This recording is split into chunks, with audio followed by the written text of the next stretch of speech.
नमस्कार। आप सुन रहे हैं RJVFM और मैं हूं आप साथ RJ राहुल।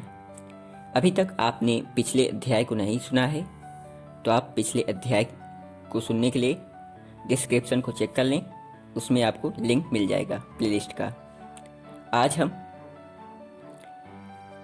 चौथे अध्याय में भरत की वापसी सुनेंगे, तो चलिए शुरू करते हैं। जैसे ही भरत का रथ अयोध्या के निकट पहुंचा, उन्हें लगा कि कुछ गड़बड़ है। अयोध्या बदली हुई सी क्यों लग रही है? उन्होंने पूछा। बाग बगीचों में हंसी खुशी चहल पहल करने वाले लोग कहाँ हैं? दूर से ही सुनाई पड़ने वाला संगीत भी नहीं सुनाई दे रहा है। आज यहाँ तक कि मुझे तो पेड़ पौधे भी रोते हुए से लग रहे हैं। राजभवन में पहुँचने पर भरत सबसे पहले अपने पिता के भवन में गए। उन्हें वहां न पाकर कैकेयी के पास पहुंचे। माँ ने उन्हें गले से लगा लिया। भरत ने अधीर होते हुए पूछा, माँ, पिताजी कहाँ हैं? पहले मुझे उनको प्रणाम करना चाहिए। कैकेयी ने उत्तर दिया, बेटा, जहाँ हम सबको एक दिन जाना है, तुम्हारे पिता वहीं चले गए। शोक से व्याकुल भरत भूमि पर पछाड़ खाकर गिर पड़े।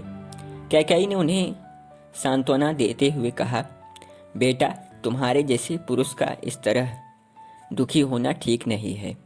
उठो और अपने आप को संभालो। लेकिन भरत की विकलता कम न हुई। मैं सोचता था वे राम के राजअभिषेक की तैयारी में लगे होंगे। यही सोचकर मैं खुशी खुशी जल्दी जल्दी आया था। लेकिन यहाँ क्या से क्या हो गया है?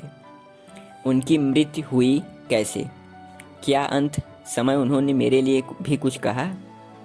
कैकेयी ने रूखे स्वर में उत्तर दिया, नहीं, हे राम, हे लक्ष्मण, हे सीते, ये ही उनके अंतिम शब्द थे। राजा ने राम को वनवास दे दिया है।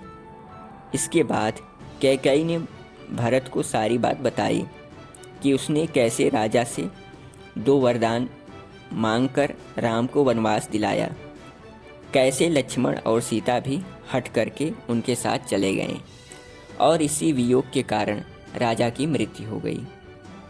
अंत में उसने कहा, बेटा, यह सब मैंने तुम्हारे लिए किया है। अब यह राज्य तुम्हारा है, तुम ही राजमुकुट पहनोगे। शोक से पागल हुए भरत चीख पड़े, दुष्टा, क्या तुमको बिल्कुल समझ में नहीं आता है कि तुमने क्या कर डाला? पिता तुल्य भाई और स्वयं पिता से बिछुड़कर राजमुकुट मेरे लिए किस काम का?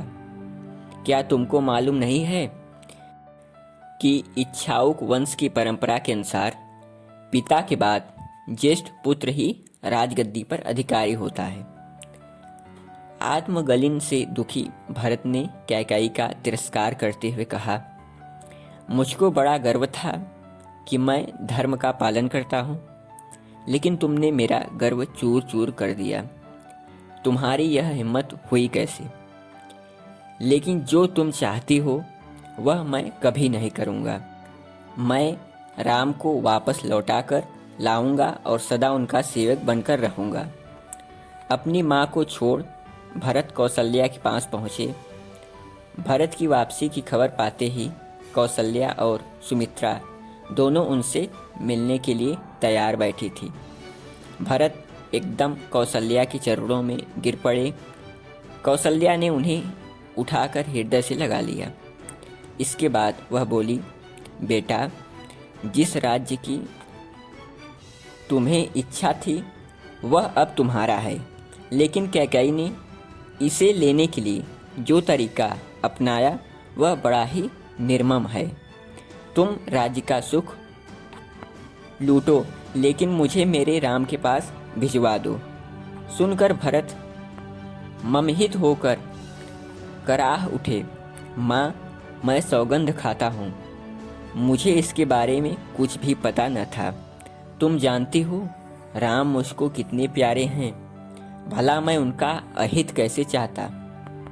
कौशल्या को भरत की बातों में विश्वास हो गया, लेकिन फिर भी उन्होंने राम के पास जाने की बात दोहराई। भरत ने कहा, आप यहाँ आराम से रहें, मैं स्वयं राम को वापस लाकर रहूँगा। भरत और शत्रुघ्न सोचने लगे कि राम को किस तरकीब से वापस लाया जाए। वे बात कर ही रहे थे कि कैकेयी से इनाम में मिले सुंदर वस्त्र और आभूषणों से सजी धजी मंथरा द्वार पर दिखाई दी। द्वारपाल ने शत्रुघ्न को पहले ही बता दिया था कि सारे झगड़े की जड़ मंथरा है। शत्रुघ्न ने लपक कर उसके बाल पकड़ लिए और घसीटते हुए उसे कमरे में ले गए। कैकेयी चिल्लाती रही, लेकिन शत्रुघ्न ने उसकी एक न सुनी। यदि भरत ने बीच बचाव न किया होता तो वे मंथरा को जान से ही मार डालते।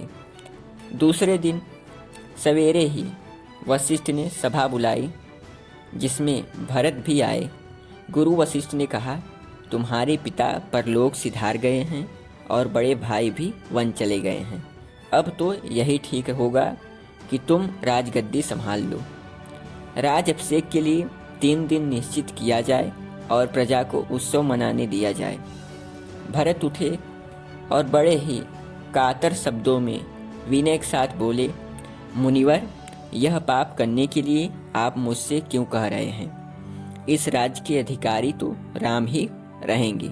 सभी उपस्थित लोग यह सुनकर खुशी से गदगद हो उठे।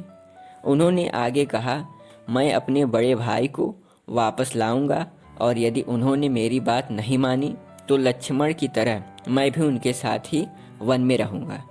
इसके बाद उन्होंने सुमंत को सेना तैयार करने का आज्ञा दिया और सभी राम की खोज में निकल गए। इस अध्याय में इतना ही। आगे हम सुनेंगे चित्रकूट।